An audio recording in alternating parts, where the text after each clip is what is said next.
The 1960s brought a revolution in automotive design, but not every compact car that rolled off the assembly line was worth celebrating. While some manufacturers created legends, others produced vehicles that disappointed buyers with unreliable engines, questionable safety, and build quality that left much to be desired. Today, we're counting down 8 compact cars from the 1960s that failed to live up to expectations, examining what went wrong and why these models became cautionary tales in automotive history. 8. 1960 to 1963 Chevrolet Corvair. The Chevrolet Corvair entered the market as GM's answer to the growing compact car segment, featuring an innovative rear-mounted air-cooled flat-six engine. However, the first-generation Corvair quickly gained notoriety for its handling characteristics, particularly its tendency to oversteer due to the rear weight bias and swing axle suspension design. The suspension geometry caused the rear wheels to tuck under during hard cornering, leading to unpredictable behavior that caught many drivers off guard.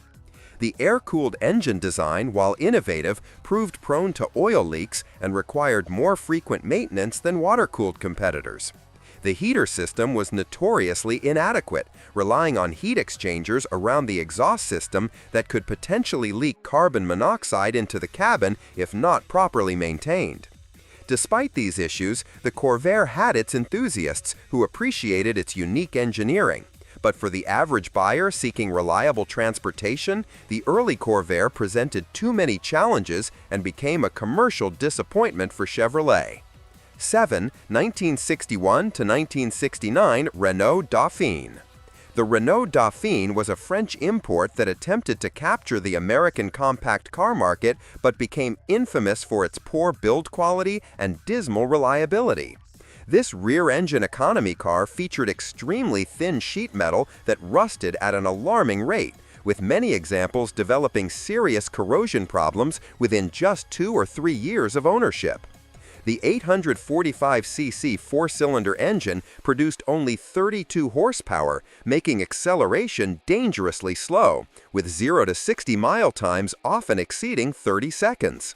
American drivers found the Dauphine's performance completely inadequate for highway driving, and the car struggled to maintain even modest speeds on inclines.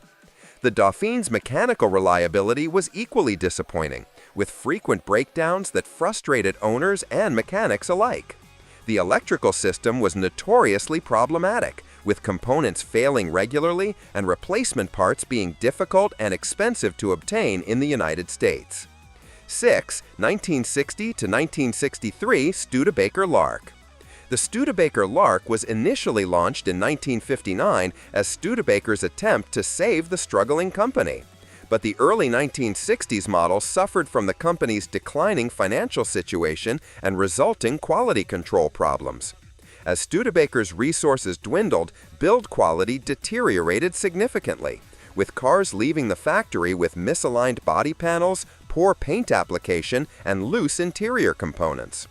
The company's financial troubles meant that research and development suffered, leaving the Lark with outdated engineering and increasingly uncompetitive features compared to rivals from the Big Three automakers. Dealers reported receiving vehicles that required extensive preparation work before they could be sold, undermining customer confidence. The Lark's mechanical reliability became increasingly problematic as Studebaker cut costs to stay afloat. Electrical systems were particularly troublesome, with shorts and failures becoming common complaints among owners. The base engines were underpowered and suffered from premature wear due to cost-cutting measures in materials and manufacturing. 5. 1961 to 1963 Pontiac Tempest. The Pontiac Tempest entered the compact car market with an unusual technical approach that ultimately created more problems than it solved. GM's engineers decided to create a four-cylinder engine by literally cutting their 389 cubic inch V8 in half, resulting in a 194.5 cubic inch inline four nicknamed the Trophy 4. This design choice proved fundamentally flawed, as cutting a V8 in half created severe vibration issues that no amount of balancing could completely eliminate. The engine's uneven firing order produced a distinctive and unpleasant sound, while the vibrations were transmitted throughout the entire vehicle, affecting comfort and long-term durability. Beyond the problematic engine, the Tempest featured other unconventional engineering decisions, including a rear-mounted transaxle connected to the front engine by a curved drive shaft that Pontiac called the rope drive.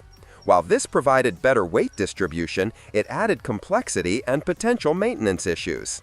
4. 1960-1961 Chrysler Valiant.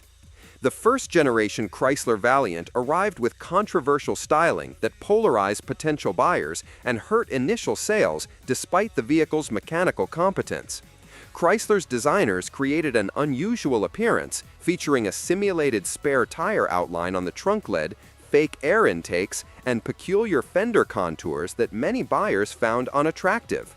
The front-end styling, with its asymmetrical headlight treatment and odd grille design, looked dated almost immediately, especially compared to the cleaner designs from competitors. While Chrysler remarketed the Valiant aggressively, the styling deterred many buyers who might otherwise have appreciated the car's solid engineering and Chrysler's reliable slant-six engine. Beyond the styling issues, the 1960-1961 Valiant suffered from quality control problems typical of rushed product launches.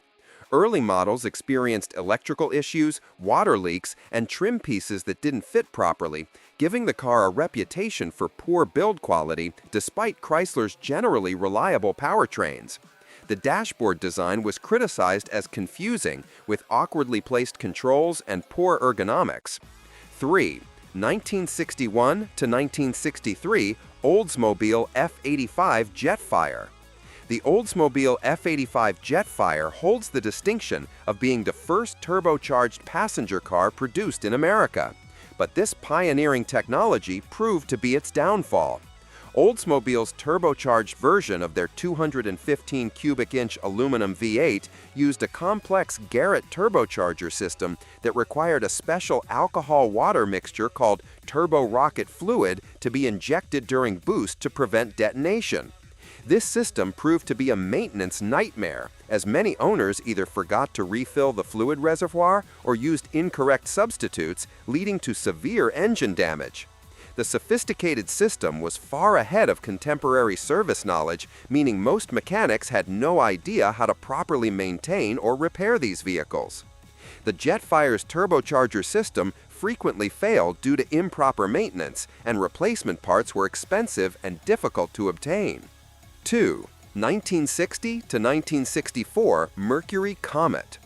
The Mercury Comet entered the market as a slightly upscale version of the Ford Falcon, but models equipped with the base 144 cubic inch inline-six engine were drastically underpowered for their size and weight.